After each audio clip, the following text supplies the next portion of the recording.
Welcome, everyone. Leslie, Yvonne, Shireen, we are so happy to have you here. Thank you so much for participating in our webinar on menopause. We will be starting shortly. We do want to just give some time for individuals to enter the room.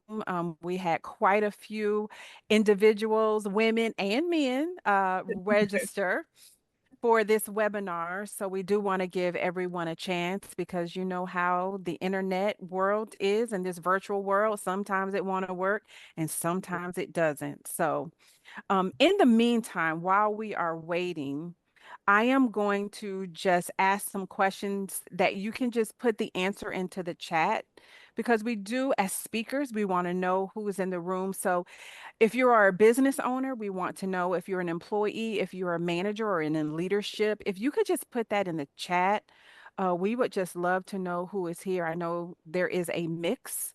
Typically, our webinars is full of business owners, but we recognize this topic transcends all different types of walks of life. And so no matter where you are in the world and showing up in the world, we want to know. So thank you for that. If you are a business owner and you want to shout out your business, put that in the chat too. We would love to know how to connect with you. And with 2 minutes after the hour and a jam-packed schedule, I am going to go on ahead and get started.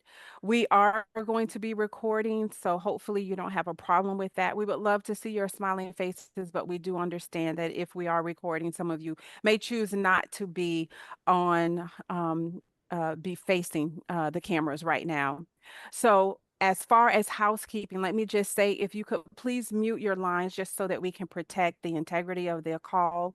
And we ask that if you have any questions, and I'm sure you will, if you put those in the chat, and we are going to be providing those questions to our speakers throughout their presentations. But like I said, if you could put that in the chat. I do want to preface this and disclose that this is for educational purposes only, not entertainment, but educational purposes only. Please consult your own personal healthcare provider for any specific questions, but anything high level, of course, put that in the chat and utilize that chat feature for doing so. So for those of you that may just be coming in, we want to know who you are. Are you a business owner? Are you an employee? Are you a leader of your organization? If you could pop that in the chat, we would absolutely love to know. We know that this time, even though the topic is menopause in the workplace, we have men and women, just people, humans attending. And so we thank you for doing so. We wanted to check in on your mood. What's your mood right now? If there was an emoji you could put, if you know how to put an emoji in the chat, what is your mood? Are you happy? Are you sad? Are you tired? Are you frustrated? What's going on with you? We want to know. Put that emoji. Deborah, I'm so happy you're smiling. So thank you for that. We just want to know how you're feeling. And Ida, you got stars, so it must be a great day. Rosalind is feeling good. While you're putting those emojis in the chat, I'm going to introduce myself. I'm going to be facilitating this conversation. I am your host today. I am Renee Scott. I'm co-founder of DPI, and we are happy that you are here with us. It is Women's History Month.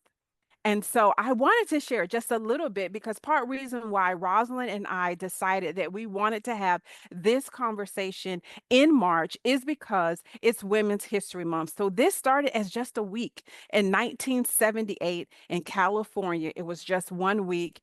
And in 1987, it became through the US Congress declaring it an entire month of women's history where we celebrate our accomplishments and our achievements and contributions to the United States of America. And this theme, so every year there's a theme, and this theme actually dovetail really nicely with our theme today for our menopause webinar. But this is this year's theme, moving forward together, women educating and inspiring generations, recognizing the contribution of women in education, mentorship, and leadership. So if you are a mentor, if you are an educator, if you are a leader, whether it's in your community, in your church, in your workplace, in your home, wherever you are a leader, we celebrate you. Now, let me share who we are as DPI. We are co-founded, Rosalind Rice, my twin sister, and I'll give her a proper introduction a little bit later. But what we are is a business management consulting firm, and we focus on small to mid-sized businesses. We like to say we help organizations go further faster, and that is through just a variety of services that we offer, from operations, HR consulting, and so much more. So if you've ever asked yourself the question, wow, I am unclear. I know I have something that I want to offer and that is great, but I just don't know how to share that out to the world. Or if my team needs direction, but I'm not sure how I need to show up as a leader, I need some assistance, I need someone to come alongside me. Or maybe you're transitioning, you want to retire, or you want to step back, but you have no idea how to make that happen. Or even if you're saying to yourself, I need someone to help me stay accountable, to hold me accountable, to keep me on track, we just might be what you are looking for. So don't hesitate to reach out to us. Now, I wanted to share, before we get started, I wanted to share just a few pieces of information about menopause. And I wanted to start with saying, have any of you known someone, or are you feeling hot flashes, night sweats, irregular periods, mood swings, skin dryness, sleep disturbances, brain fog, joint pain, muscle weakness, urinary problems, thinning of your hair and skin? Those are just some of the symptoms with perimenopause and menopause. And we're going to be talking about them today. I know at times it may seem as it is a taboo topic, but we want to talk about it today because nearly 1.3 million women every year enter into menopause. It typically takes place between 45 and the age of 45 and 55, but some women experience it much earlier than that. 75 to 85% of women will experience hot flashes. And if you were in my space right now, you would see a big fan to my left, a little fan to my right, because it's hot. All right. So if you didn't know, October is menopause month and October 18th is World Menopause Day. I did not know that. In my research, I found that out. I am now going to introduce our very first speaker, which is Barika Harris. She is a women's health nurse practitioner.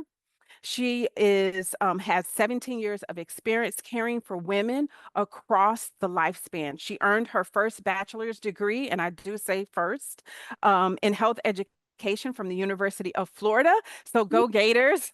We were so excited to hear that we are all Gators in this place. She received her bachelor's in nursing from the University of Central Florida, so go Knights.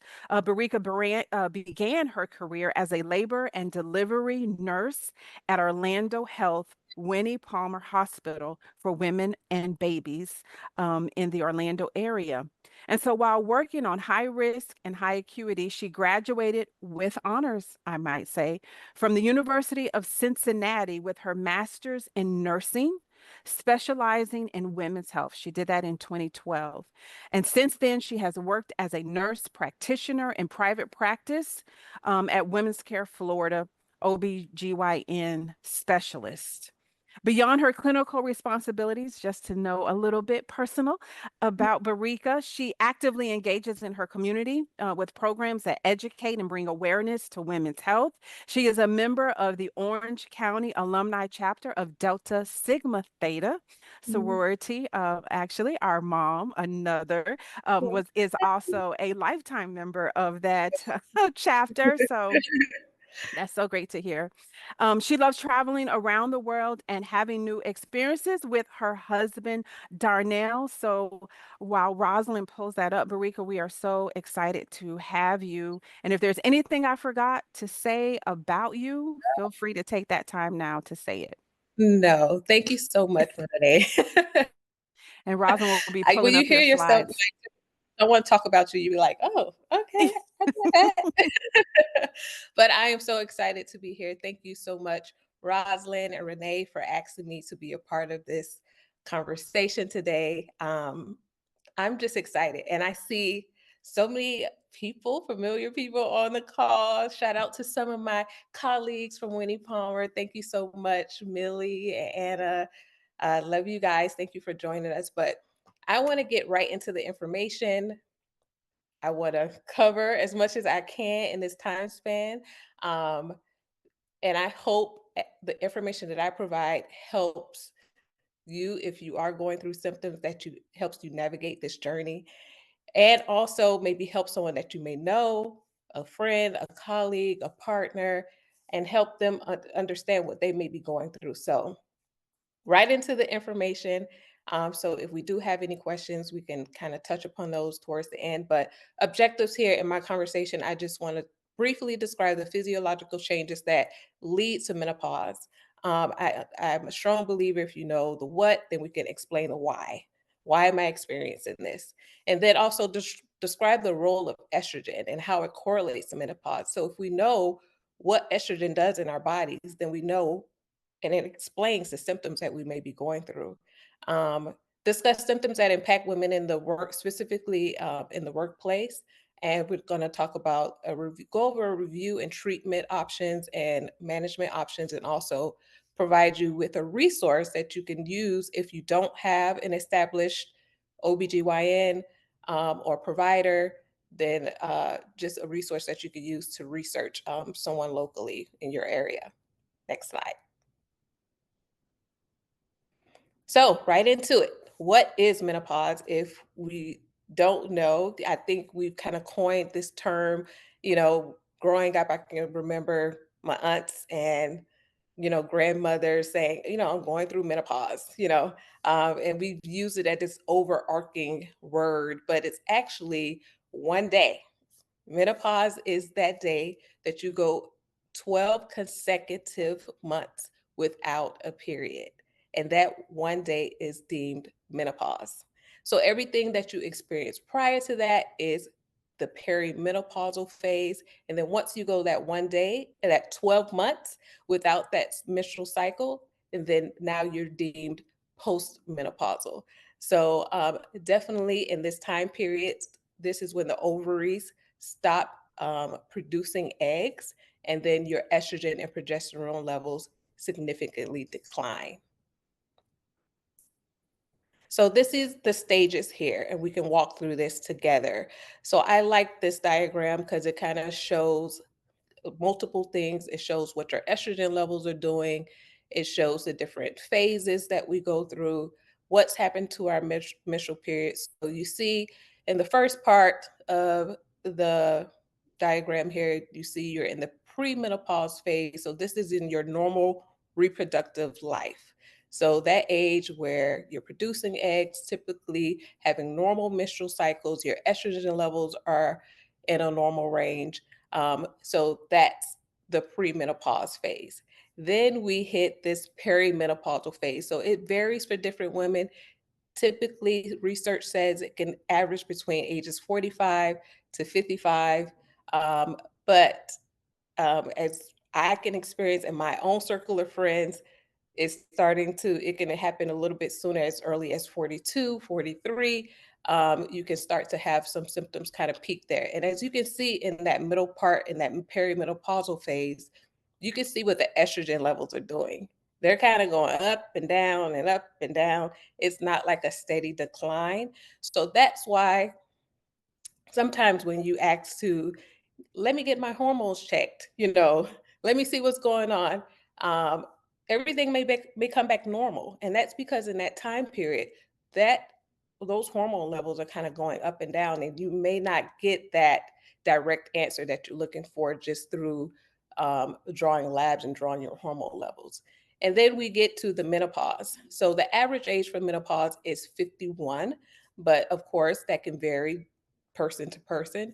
And that's when you go that 12 full consecutive months of no period, and then you hit menopause, and then we go to the postmenopausal phase. And as you can see, In that time period, the estrogen levels are just kind of declined and really plateaued down in a downward spiral.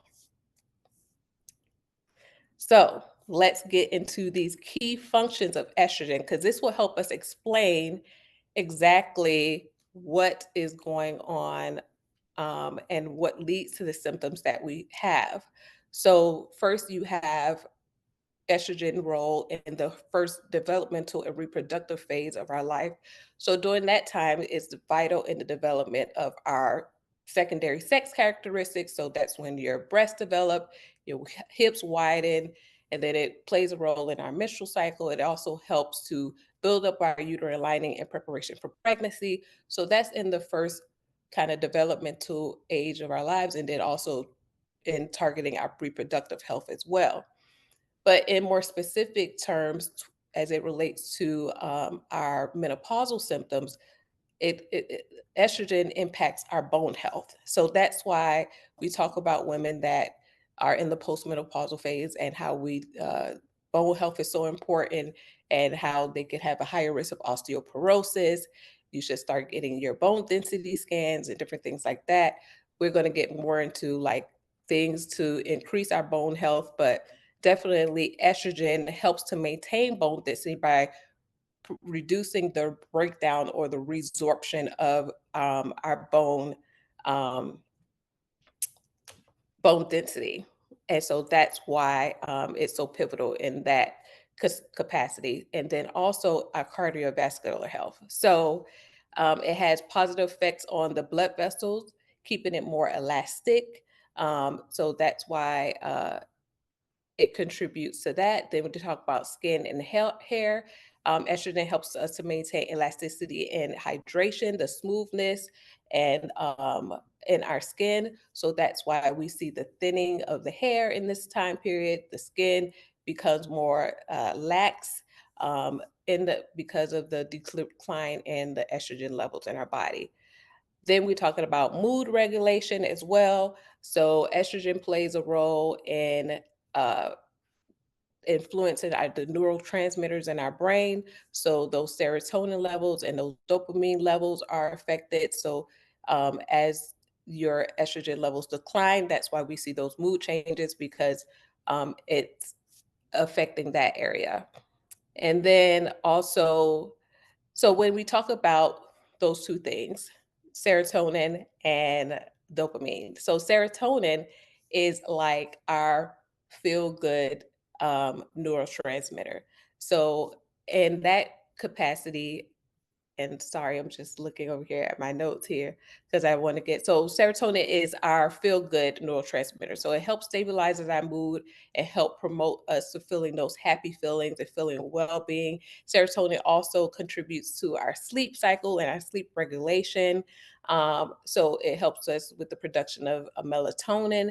So once again, as those estrogen levels are declining, then you're going to see the sleep disturbances. And then moving on to the dopamine level. So dopamine is a key uh, to the brain's reward system. So it helps us creating feelings of pleasure and reinforcing behaviors that lead us to reward.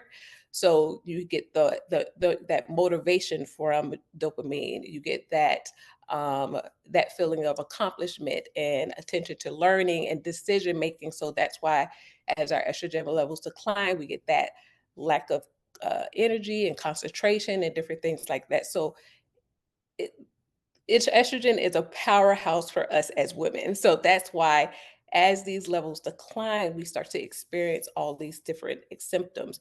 And then on to vaginal and urinary health. So definitely contributing to the elasticity of the vaginal tissues is what helps keeps our vaginal tissues lubricated.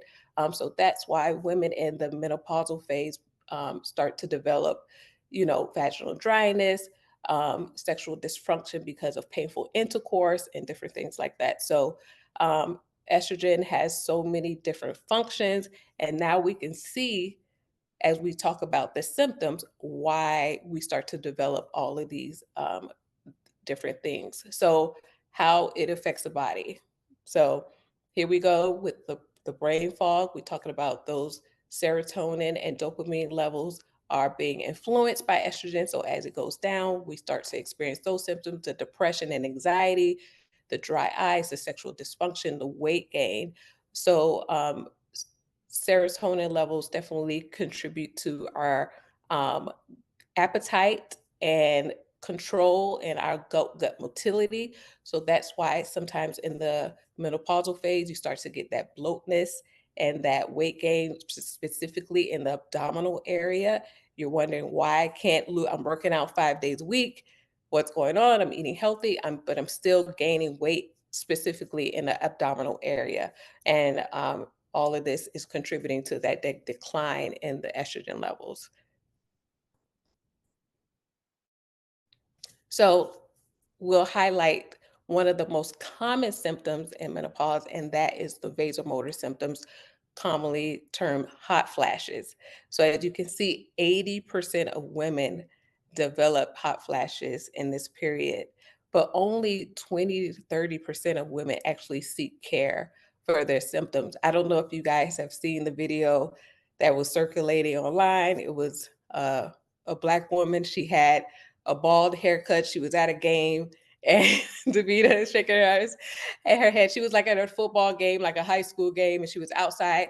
The temperature outside may have been a little bit chillier because they all had on jackets. And literally, you could see like smoke coming from the top of her head. Like she was having her own personal summer in the midst of, because they had on jackets, so it must have been chilly. So it's like her body's hot, but on the inside, she's burning up and she's literally smoking. But one thing that stood out to me during that moment is that she had a smile on her face. She had her little snacks and she was still like, hey, I'm going through this, but you take all the videos you want. So she was still learning to thrive even in that moment. So I appreciated that. But definitely hot flashes, they can occur mostly at night. So that's when you get those night sweats. You need the fan on, you got the AC on 68, all of those things. So that's why you feel like I can't get comfortable at night, because those hot flashes typically occur then. Every woman is different. You can experience 1 to 2 a day, or sometimes women can experience some more, once or twice in every hour, and that's throughout the day and night. So it's going to vary from person to person, but that you can see how that could be kind of overwhelming. You're trying to work, you're trying to function, and every other hour you're having a moment. So definitely that can impact us at the workplace. So what's going on with the hot flashes? What happens to us? Renee, you got your fan in the background, so I know you can turn and have to have your moment. But here's you get a sudden sensation of heat. Typically, it's centered in the chest and the face initially, and then it kind of becomes more generalized throughout your body. It can last up to 2 to 4 minutes. Sometimes it can be less than that, but that's the average time span. And then you have profuse sweating, palpitations, and that can lead to those feelings of anxiety. Some women have also experienced other symptoms besides that, but that are more uncommon, kind of like shortness of breath and different things like that. But these are the more common symptoms that women experience. Like I said, it's been termed as like I'm having a personal summer. Everyone around you is like, I'm cold, I'm chilly, I'm fine. And you're like, I'm burning up. So that's that sensation that you feel. Next slide.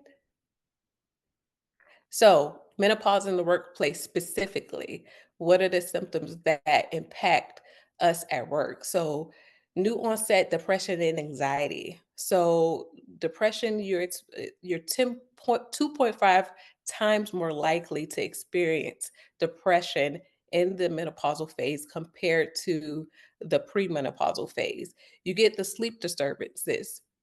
We talked about this. Those serotonin levels are being influenced. Also, you're having night sweats all night, so you can't sleep. You're falling asleep but can't stay asleep. So you have your clock is set to 6 a.m. and you're supposed to wake up and be productive, but you haven't slept all night.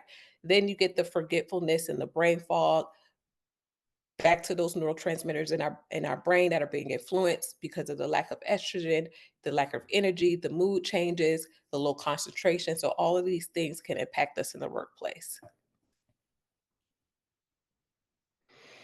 So there was some studies that were have been done that I found interesting, and most of them were survey studies. This one in particular was done by a group through the Mayo Clinic. They surveyed over 4,000 women um, in that had moderate menopausal symptoms scores based on the menopause rating scale, and 11% of them reported that they were missing work in the preceding year, average of 3 days missed due to menopausal symptoms.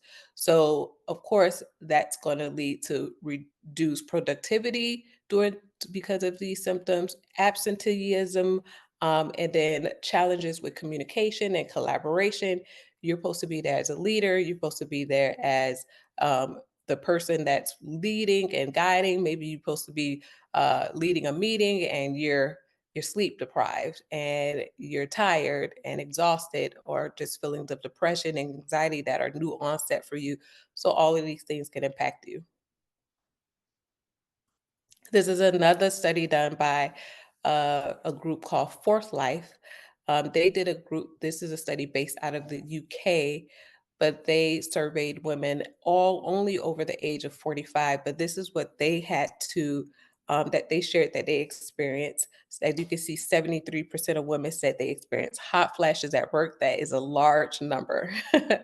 Feelings of anxiety and depression, 62%, low mood, low concentration, 47%, and then memory and forgetfulness, 43%. So this is uh,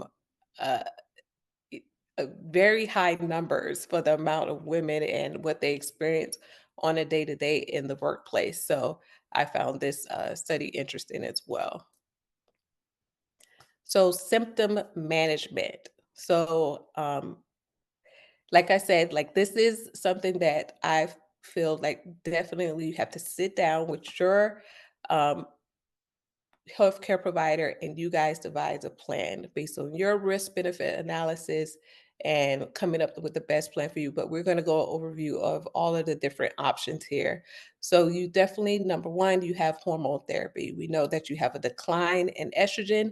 So what better way to help those symptoms is to replace the estrogen that you're lacking.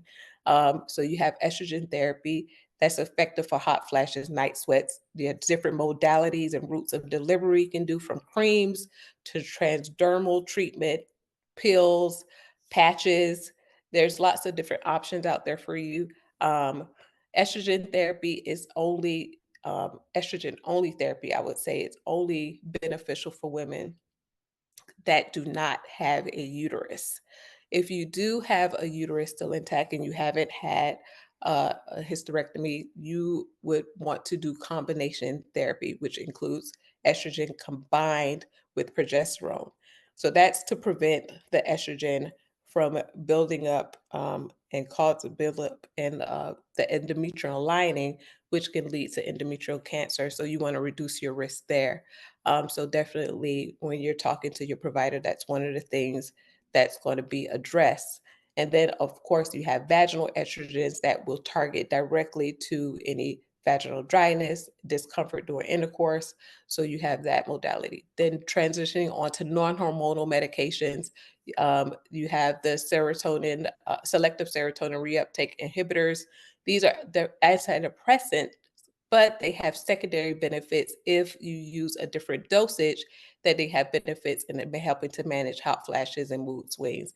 Gabapentin, which is a anti-seizure medication, but if used at a specific dose, it can be effective in reducing hot flashes as well. You have osfena, which is a non-hormonal method as well, that has been used to treat vaginal dryness and painful intercourse.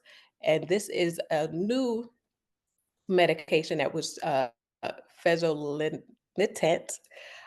which was recently FDA approved in May of 2023. that targets the temperature regulation and helps to alleviate hot flashes as well. Then we move on to lifestyle changes. Nutrition, this has to be one of the most important pieces for me, as I have also learned in my own experience, gut health and how our gut is related to just about everything in our bodies. Um, and just making sure that we are getting whole foods and nutritional foods and probiotics and different things like that, because it definitely has a big impact on a lot of different facets in our life. Avoiding triggers. If you drink caffeine, that can trigger hot flashes. Alcohol intake, spicy food, all those things can trigger hot flashes. You want to make sure you're getting good regular exercise that helps to release endorphins in our brain, help to increase our mood, helps with weight gain, all of those things. And then stress management, definitely cognitive behavioral therapy, yoga, meditation, all of those things, mindful practices that you can do to help your mood, and help you manage these symptoms. And then, of course, there's alternative therapies through herbal supplements and different supplements that you can do. But always urge you to consult your healthcare provider for safety and make sure you're not having any drug interactions if you're taking other medications. And I wanna, we literally only have 30 seconds. I'm like, "Oh, I was supposed to give you a Okay. 2-minute warning. I'm so sorry," but you Okay. it was so interesting, but, anyway, proceed. I have few more slides.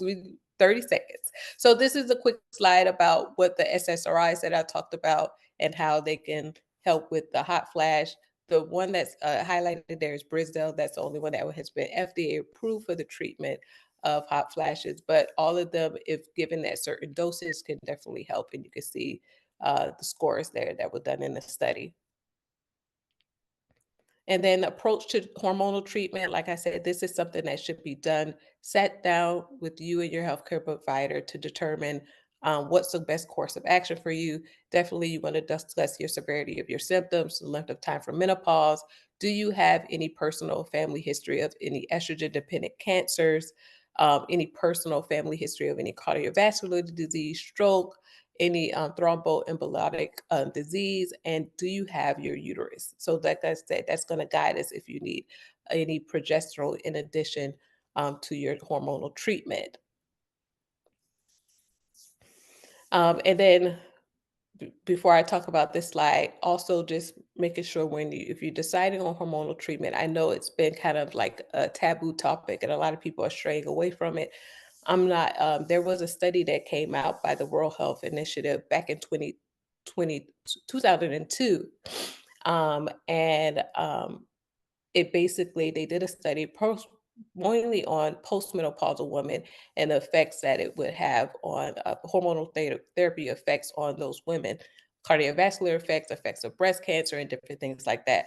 And we went from 25 to 30% of women using hormonal therapy to now only 3 to 5% of women using it because of that landmark study.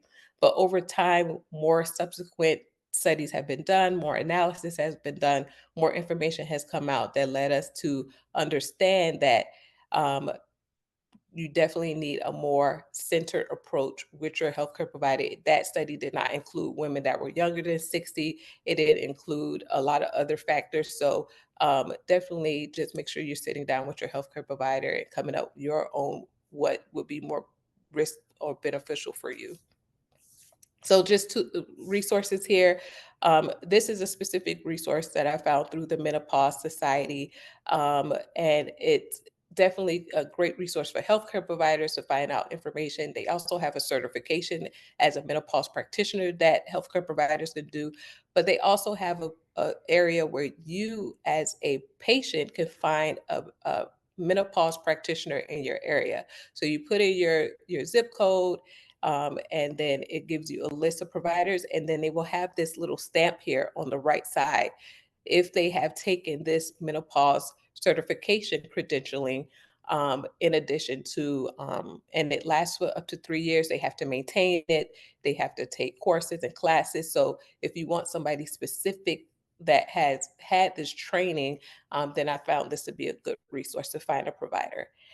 And then next slide, I just wanted to do a shameless plug of somebody that has been just pivotal for me and helping me through my journey. And Shireen Richmond, she is a integrated medicine nurse practitioner and just been a plethora of knowledge for me and someone helping me guide me through my transition. So definitely that is a resource as well. And I don't know if we have questions. We maybe have to leave it to the end, but definitely we could put them in the chat and I could try to answer those as well as we move on to the next section. Oh, thank you so much for that information. If we do, we have like a couple of minutes for Mhm. questions if you have any questions. And Barika, what I want to thank you is that you provided additional options outside of hormones. While Rosin is pulling up the slides, many of you don't know, I am a ovarian cancer survivor and had to go the route of antidepressants to help reduce my hot flashes. So one of the medicines that I had to take is actually was on that list of venlafaxine. So I'm glad that you covered that because I feel like for those of us who are unable to take hormones due to cancer or whatever it may be in our background, we are often dismissed or options aren't provided to us. So Mhm. thank you for sharing that. We will go on ahead and put up our next screen. We're going to move quickly to our next um, expert. And I want to introduce Rosin because she's going to be facilitating this conversation. And I just see Barika, this is great information. Thank you so much from Deborah and Deanna. But of course, if any of you have additional questions, feel free to put them in the chat and we can circle back to her. I now get an opportunity to introduce Rosalind, who for over 25 years has been at the forefront of corporate retail, shaping the strategies that have been driven both local and globally. Her journey began with a passion for understanding how people actually connect to brands. And in that, she has had a career dedicated to managing not just multi-million dollar accounts, but nurturing teams and talents behind those numbers. So whether she's coaching, analyzing trends, or leading in her space. She approaches every challenge with creativity and optimism. Her influence extends beyond corporate America. She's a best-selling author. Actually, I think you posted today that it is the anniversary of the launch of your book from a few years ago. She's also a business consultant with FIU's College of Business. She is co-founder of DPI. She's passionate about sharing her knowledge and inspiring future leaders. And she is Yeah. my twin sister. So, Yeah. Rosalind, take it away. Yeah, Barika, incredible information. Thank you so much for that insight. And I think when Renee and I were sitting around the pool at our strategic planning, and we were thinking about, this month, last year, I am so thankful that Renee has reached out to you for advice. You did such a comprehensive and incredible time. But let me introduce you to Davida. I had the opportunity of meeting Davida at a mid-year retreat for NABO, the National Association of Women Business Owners. There are a few of my NABO sisters who are on here. And I met Davida and I heard her talking about menopause and, having a sister who is in menopause, have definitely heard about menopause and been frozen out of a room because she is hot and I'm not. But Davida brings this incredible different lens in regarding how it shows up in the workplace. And I know, Barika, you touched on that, but she is, after battling years, Davida, of medical mismanagement and unresponsive HR practices, menopause nearly ended Davida's life. A 2003 car crash fueled by extreme fatigue became the wake-up call that sparked her mission to create We the Aunties, a dynamic South Florida-based wellness collaborative designed to empower peri to postmenopausal women. So bring into this stage, Davida, and take yourself off mute. So happy that you are here. I know you've been dancing, a little salsa, a little Celia Cruz. Always gets me ready. Ba-da-da-da-da. Yeah, I Everybody, know. happy I know. Wednesday. Yeah. Okay, yeah, I'm so thrilled to be here. First of all, thank you so much for offering me this opportunity. And I also just want to commend everyone who took time out today to learn more about something that not only impacts 50 million women in America right now, but 1.5, not million, billion women all over the world. which means that it impacts every single community, organization, and moment that they're part of, which is all of the moments, all of the communities, and all of the organizations. So, congratulations to everyone who showed up and took this time Agreed. to learn some more.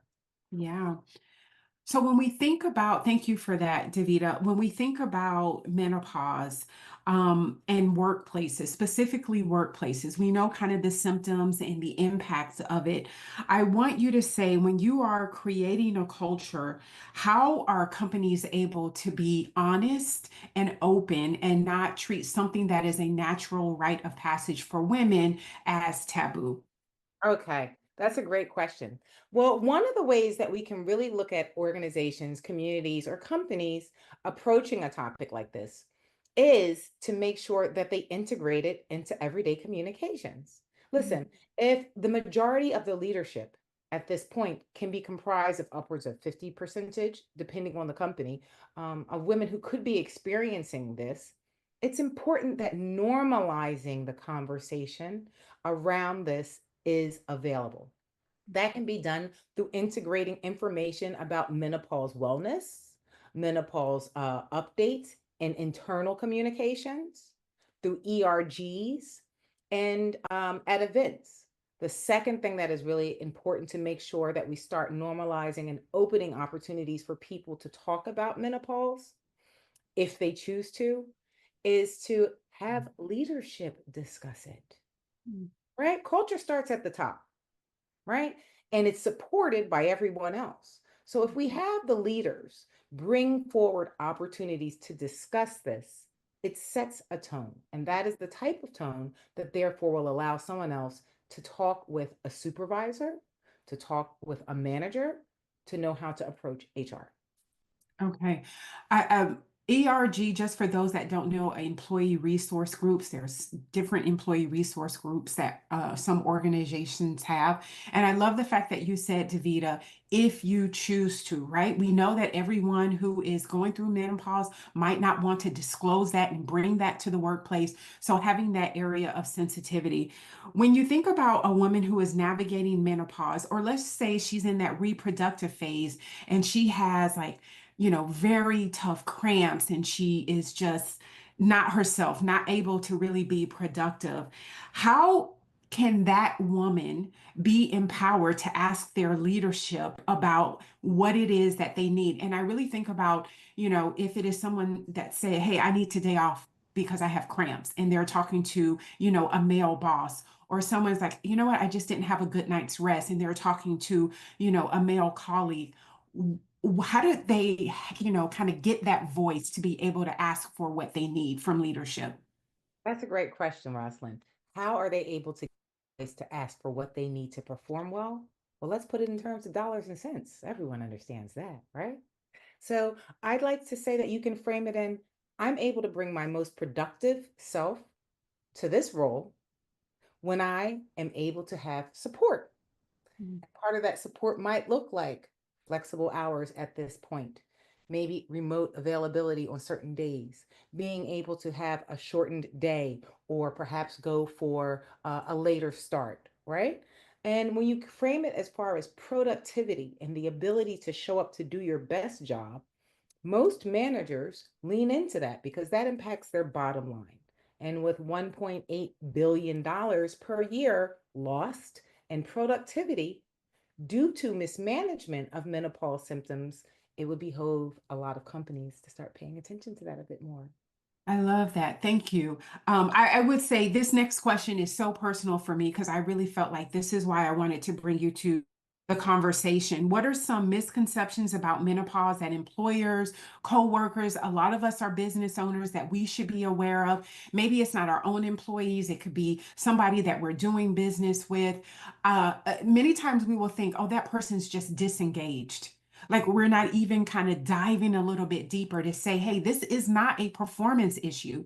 There is actually accommodations that need to be provided. So, how are we able to know some of these common misconceptions about how this looks in the workplace? Yeah. Some of the misconceptions are, globally, right? Menopause happens overnight. Now, for Black women in particular, there is an average of an 8.4-month onset earlier than many of their colleagues. And for Black women, they often are in menopause, which I call the whole wheelhouse, which goes from peri to post.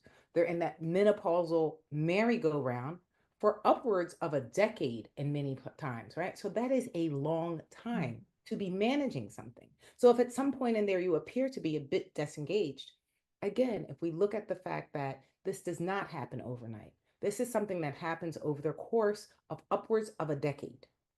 The second one is, at We the Aunties, we always say it's more than hot flashes, right? It's not just hot flashes. It's more than hot flashes. There are over 180 diagnosed symptoms that can occur while you're managing perimenopause to postmenopause. In particular, when we look at perimenopause, things like frozen shoulders, changes in taste and smell. Someone who usually does not have cavities suddenly has one because of what? Bone density loss, changes in eyesight. I had the eyes of a hawk until about a year ago. Okay. And so, these are things that happen, right? And so it's not just hot flashes. When we look at the changes in cognition, as someone whose background was in marketing communications, and I'm running an agency that has a national imprint and 1.2 billion impressions on a campaign, right? Huge campaigns, not being able to pull down my words is cataclysmic. It didn't mean I was disengaged. It didn't mean that I was in an invisible nightclub. It meant that I was managing what was the culprit for me, deep fatigue. So it can show up in a lot of different ways. And the other one is that it only impacts women over 50. Right? Someone can be entering the magical merry-go-round of menopause as soon as they have a hysterectomy or some other type of surgery that is an onset. That can happen at 25. Never assume. Always do your best to be accountable enough as a leader, if you are one, to lean a little further. We all come to work trying to do our best. If someone who is tracking for success suddenly gets off track, it really is upon leadership, if you are leaders, to lean into understanding what might be going on. And a lot of times it might be this. And the last one is that menopause is a performance issue or can lead to a performance issue. No. Someone who is managing the magical merry-go-round of menopause from peri, particularly in that fluctuation state, menopause, and then postmenopause, this is an opportunity for true support, integration of understanding, and opportunities for you to be best in show as a company. If only 15% of companies with 1,000 employees or more actually having menopause integrated wellness, it leaves 85% of the companies opportunities to work with companies like We the Aunties, where you can get menopause integrated awareness and be part of the ones who show that they have actual investment in some of their top performers. So I just keep shaking my head, between you and Barika, I am just shaking my head. And repeat that number of how many different diagnoses. Did you say 180? They're easily over 180. Okay. Right. Different ways that it can show up that we have accumulated. Okay. All right. That is different for every woman. Yeah. Okay. Shoulders, right? I had a surgery for my shoulder. I'm going to bet that part of it didn't have to happen now that I know that. Yeah, that's interesting. I love that. And I love my sweet friend, Miss Erica, always says, don't go cooking up a story, right? Don't make an assumption about what someone's problem is. Listen, no Michelin chefs, don't cook up a story. I love when you talked about not making an assumption about what is happening there. So what are some practical steps that managers, we know we have a gamut of business owners to, different ones that are in leadership. So managers, HR teams, what can they do to be more empathetic and to be more accommodating to women in menopause? That's a great question. For companies, organizations, and communities to be more empathetic to women who are in menopause, there's kind of four things that they can lean into initially, right? One is changes in policy or looking and adjusting their policy, right? Making sure that they have menopause specific language and programming. Therefore, we say, you are welcome because you are seen here. We are talking about you here, right? It's hard to feel welcome if what you're going through is not mentioned in any of the literature for the company that you work for. Second one is education.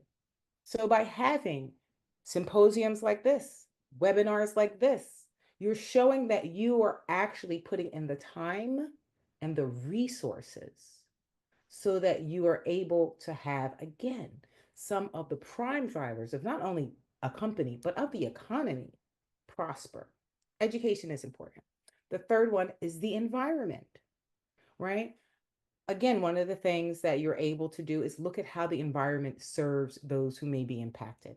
In the heyday, at some point when they were looking at changes in workspaces for women who were nursing, right? Then you saw that in the airports, they started having rooms, right? You saw changes. We also saw changes in bathrooms, right? So that you could change diapers. So when we're looking at changes in the environment, that is something that is also applicable, right? In some places and in some countries and in some companies, you have the same pod that people use to go into for meditation is the same pod that can be reframed and the policy as something that is open for people who may be needing a moment to meditate or cool off in our meditation menopause friendly room, right? Let's look at what we have and let's make it inclusive. And the fourth thing is to ensure confidentiality, right? Because no one wants to have a story told about them that they did not co-sign. So by me going to HR or by me going to my manager or by me having a conversation about some changes that I need, it doesn't mean that I therefore need to be stood up in the auditorium. I might choose not to. I might want to be the quiet force of good. Or I might just want to be able to access those things without having it all come back to me. So confidentiality. So policy, education, environment, and confidentiality. Thank you for that. And you're so right when it comes to the nursing. I remember I was just at a conference and needed accommodation myself. There was a wellness room where I was able, like if a mom was, pumping, there was a bed, it was a darker room. So great information there. Many of us on here are business owners. Some of us are speakers. And even before we started, Renee kind of asked, she's asking about an accommodation that she needs. But what is the best way for us to say, hey, I am having a hot flash? And we know that not all women are going to want to disclose this, right? I am from a generation where you don't spill all the tea. And so there are some women that are not going to want to do this. But if you are, what are some empowering words or statements that we can use that will say, hey, I'm having a hot flash, or I haven't been sleeping my best? To help make the other person aware on what is going on with us if we're in the midst of an episode. Yeah. I mean, I think there's kind of ways that we can look at this. One of the key things about menopause, if we were to take this to a higher level, which is where it's tracking and where it needs to be, as far as looking at policies, right? It's a life transition, right? And so being able to say, hi, I'm going through a life transition right now. I need a couple minutes to regroup, right? It is a life transition, which you will be going through in one way for about a decade, and then you're going to be riding that until legacy, right? So it is a life transition, right? So I'm going through some symptoms of my life transition right now. I need a couple minutes. You might be able to also considering like, hi, I just need to gather myself for a couple minutes. If you could give me 5, right? Or it depends on your relationship with the person that you're speaking to. You might say, I need a cool down minute, I'll be back in a couple. But that being able to phrase it around words like life transition, depending on who you're working with and what the room is, that puts an end to a lot of questions afterwards, right? Okay. And managing the symptoms of a life transition. Please give me a couple minutes. Wow. Yeah. All right. So this will be our last question. How can organizations integrate menopause awareness? I know you talked about definitely literature and making someone feel seen in whatever life transition that they might be in into their existing employee resource groups and wellness initiatives. I know we have a wellness coach that is on the call as well. So how do we start integrating that and being at the front versus being reactive? Yeah, that's a great question. I think that, hey, everyone who's in this room is already at the front. Yeah. Brava, brava, brava, and bravo, right? We're showing by being here right now that we are not reactive, we are proactive. And in alignment with that, if you are looking at opportunities within your own organization, community, or company, you can look at simple things such as partnering with either a company, shameless plug, like We the Aunties, that can guide you through that. But you want to look at opportunities that are casual and allow people to be people. Because one of the scariest things about this life transition is that the information is disparate, disorganized, and siloed, which often makes you a stranger in your own body. So if you're looking at opportunities, you want to be able to have something that could be like a lunch and learn. Let's take the pressure off. It's already a lot, right? You're looking at opportunities where you might be able to look at your calendar for the year. As you pointed out earlier, Renee, right? October is Menopause Awareness Month. October 18th is World Menopause Day. This gives us some opportunities to look at some programming that might be able to bring in thought leaders or others in the space to help lead conversations. The other thing is that you want to make sure that you, if you can, partner with the benefits team. They're doing the best that they can with what they have access to. And a lot of them have conferences that they attend where they are definitely talking about menopause awareness, integration, as far as opportunities and offerings for the customers and clients that they serve. So by talking with the benefits team, they might have something on the back burner, but might need a list of 20 people to get it going. Right. So I think that being kind of proactive and reaching out to leadership and just ask, is there something that you have? As well as working with those people who you can build unilaterally with and see if you can have a lunch and learn, a webinar, an opportunity to integrate it into some sort of programming that might align with something else that has already been budgeted, like Women's History Month, right? If we're talking about my favorite music happens to be salsa, even though my Spanish is very minimal, right? So if you're looking at October is also, right, Latina Heritage Month, Latin, right? So you might look at an opportunity to have someone come in who is opening up to an opportunity to learn a language for the day, work on your Spanish for the day, and then be able to talk about menopausia. There's menopause can be part of everything that you program. It does not deserve to be separate. And by weaving it into what you're doing already, you just fortify your foundation. Thank you.